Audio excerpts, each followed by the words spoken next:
আমার বান্ধবীর ফোন চুরি করে নিয়েছে। কারণ ও গাড়ি কিনলো, ওকে আমি 15 লাখ টাকা অ্যাড করে ওর নতুন বিএমডাব্লিউটা কিনে দিলাম।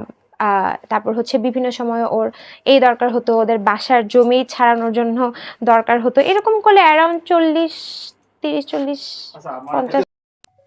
আমি শুনেছি যে তার নাকি বিভিন্ন ছেলের সাথেও সম্পর্ক ছিল। আমি এই ধরনের কথা শুনেছি ভাইয়া।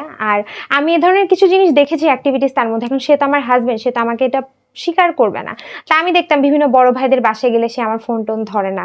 হ্যাঁ, এমনি আমি তাকে সবসময় ফোনে রাখতাম, কিন্তু কিছু বড় ভাই আছে যাদের ধরেন কিভাবে বলবো আমি আসলে জানি না, ছেলে ছেলে একটা সম্পর্ক আছে, ওই ধরনের বড় ভাইদের বাসায় গেলেও আমার ফোন টোন ধরতো না। সো হতে পারে ওটাও তার একটা ইনকাম সোর্স ছিল, বড় ভাইদের কথা বলে যাদের ওই ধরনের সম্পর্ক তাদের সাথেও সে ছিল। ওর বাসায় ছিলাম আমি যখন ওর মায়ের খেয়ে, কিন্তু আপনারা যদি রূপায়ণ লেক ক্যাসেলে একটু খবর নিতে যান, আমাদের যে পাশের বাসারই নেবার, ওনার বাসায় আমি দৌড়িয়ে গিয়েছি বাঁচার জন্য একদিন ভোর 5টার দিকে। হ্যাঁ, কারণ আমার বাবা মার সাথে আমি থাকি না, আমি থাকতেছি মামুনের সাথে। তারপর আমাকে চুলে ধরে টেনে এনে মেরে বসিয়ে রাখছে। ও যখন মায়ের ডাকগুলো যেত তখন আমাকে বাসা থেকে বের করতো। হ্যাঁ, ও আমাকে বাসা থেকে বের হতে দিত না, আমার ফোন রেখে দিত, ফোনের প্যাটার্ন চেঞ্জ করে রেখে দিত। এখন আমি তখন কি করবো ভাই, আমি তো ওর বাসায় থাকি, আমার তো কার সাথে কন্ট্যাক্ট করারও কোনো ওয়ে ছিল না। তো মার খেয়ে জন্য আমার বসে থাকতে হতো। আরেকদিন না পেয়ে 999-এ কল দিয়ে SI চাঁদ নামের একজন আছে, উনি গিয়েও সলভ করেছে। এটাও আপনারা খবর নিয়ে দেখতে পারবেন। উনিও আমার বাসায় গিয়েছে, আগে রূপায়ণ লেক ক্যাসেলের বাসায়। সো এরকম মারামারি হয়েছে ওই বাসায়, অনেকেই জানে। আপনারা যদি একটু খবর নেন তাহলে ভাইয়া জানতে পারবেন ঘটনার সত্যতা। মারতো নর্মালি অবস্থায় মারতো, তার মারা মনে হয় একটা হ্যাবিট। না হলে উনি তো আমার থেকে, যে আমার আগে যে যার সাথে সম্পর্ক ছিল, উনি ওনার থেকে অনেক বড় ছিল। এত বড় একটা মানুষের গায়েও হাত তুলেছে। আমি ওর থেকে বড়, বাই দ্য ওয়ে। আমার ওর থেকে 4 বছরের আমি বড়। সো ওর এগুলা আসলে ও কেয়ার করে না, মানুষের গায়ে হাত তোলা ওটা নর্মাল। ও মারামারি করে, রাস্তাঘাটে মারামারি করে, ওর কাছে এগুলা নর্মাল। মানে he is a criminal, so ওর কাছে তো মারামারি করা এটা ইয়ে না। আইনগত ব্যবস্থা নিব ভাইয়া, আমার ফ্যামিলির সাথে কথা হয়েছে।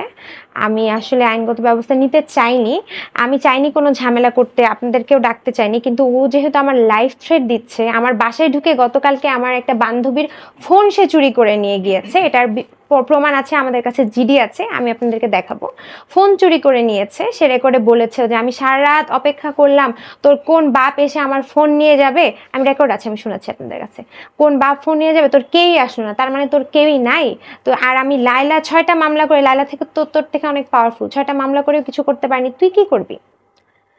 সো ও আমার গতকালকে রাতে কিন্তু আমার বাসায় এসে ফোন চুরি করে নিয়ে গেছে। সো আমি লাইফ রিস্ক, আমার ও যে কোনো মুহূর্তে আমাকে মেরে ফেলতে পারে, এই জন্য আপনাদেরকে ডেকে আমার বলা। আর কন্টিনিউয়াসলি তো মামুনের মা বোন আমার কাছ থেকে টাকা নিতই, প্রতিদিনই নিত। আর আমার যেহেতু ইনকাম সোর্স ছিল না, আমি আমার FDI এর টাকা ভেঙে ওদের ফ্যামিলিতে খরচ করতাম। ও যে রূপায়ণ লেক ক্যাসেলে বাসাটা থাকতো, এটা পুরোপুরি আমি চালাতাম। আমার FDI এর ইয়েও আছে, আমি আপনাদেরকে দেখাতে পারবো।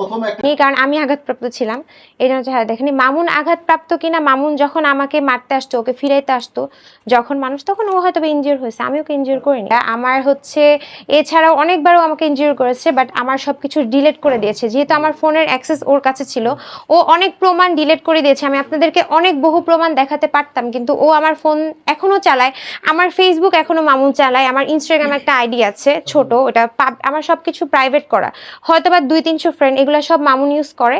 সো ও কিন্তু এখন ওইগুলা চালাত করেছে, লাইলাকে তো প্রিভিয়াসলি করেছে, আপনারা দেখেছেন। সো আমার সাথে সেম জিনিসটাই করে।